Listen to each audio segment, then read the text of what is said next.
Hello and welcome to the latest episode of Beyond the Panels. Since we are ever encroaching on the Halloween season, I thought I would go ahead and start pre-gaming some spooky books for everyone. So my first one this week is one of my favorite current series. It's called Bitterroot. This one actually won an Eisner Award this year for Best Continuing Series. And it is about a family of monster hunters that go out and exorcise demons. But the demons that they exorcise from people sort of take the form of racism, and the family has a schism about how to deal with it. Should they just be killing these demons or exorcising them? And it's a really interesting concept. It deals a lot with the current racial issues and has that horror spin to it. And it even discusses in there the recent resurgence of persons of color writing, illustrating, working in new horror as a medium, and it cites Jordan Peele's Get Out and things like that as sort of bringing that to the forefront.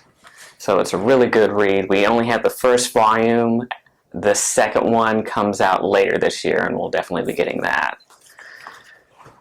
My next one is Fatale, which is by Ed Brubaker and Sean Phillips, who also do criminal. Brubaker has worked on lots of books on Marvel and DC as well, like Captain America, Gotham Central. He did a biography of Doctor Doom, which was really cool. But this one is sort of Lovecraftian noir. It is about this woman that was kind of cursed by this cult to be the chosen one, so she doesn't age.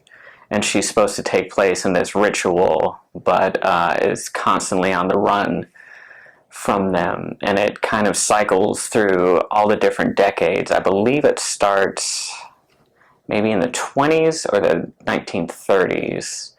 And it brings it all up to present day. But it's a really cool mystery horror read.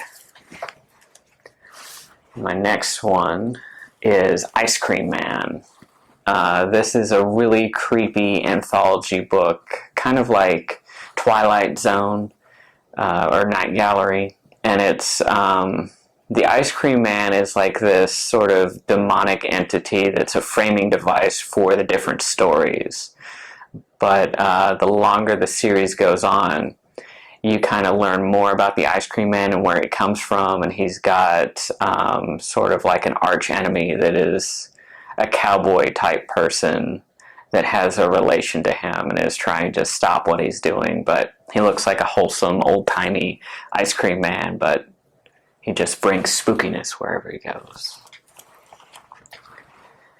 My next one is another one of my favorite recent ones. It's Parish, which is a crime horror book. And it's about a new designer drug taking place in New Orleans that is made from cremated dead bodies, and people that use this drug sort of hallucinate and experience the lives and experiences of the dead bodies. So there's lots of demand for like celebrities, musicians, and things like that. And now there are lots of out-of-town, like drug trade gangs that are coming in and trying to get their hands on the supply of the drug. And it's this one family that has synthesized and made it. And it's a really interesting concept how you have the crime, the drugs, but also horror. And the matriarch of the family that makes the drug keeps seeing the ghost of her husband that was killed. And you kind of wonder if she's actually seeing him or if it's her own interpretation of her conscious. So it's another really cool read. And for something more classical, This is Edgar Allan Poe's Haunt of Horror, and these are adaptations of some of Edgar Allan Poe's short stories and poems, and they're all illustrated by Richard Corben, who is a really unique and creepy comic book artist that's has a very unique style, and it's all told in black and white, and they actually have the original text after each of the stories. So it's a really cool look and fresh take on some of Poe's work. My next one is a blast from the past from the 90s. This is Johnny the Homicidal Maniac by Jhonen and Vasquez, who is famous for Invader Zim.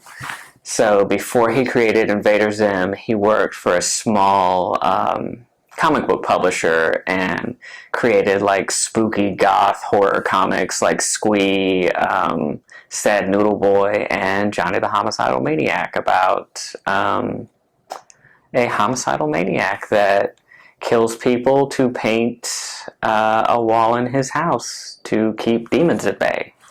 And it's also a very interesting black and white art style, but if you're familiar with Invader Zim, that's the art style. And my next one is a weird one that I had stumbled across on Kickstarter and was actually able to get it for the library. It's, plus, I kind of judged a book by its cover on this one because it looks like a spooky grimoire. But this is The Crawling King, and it's kind of framed as a grimoire. It's all these sort of cautionary tales and fairy tales that tell the story of the fall of this kingdom by, like, rot and infestation. And it's super creepy. It's a little bit difficult to read because it's very, like, scrawly and handwritten. But it's definitely really unsettling. But it's a cool read.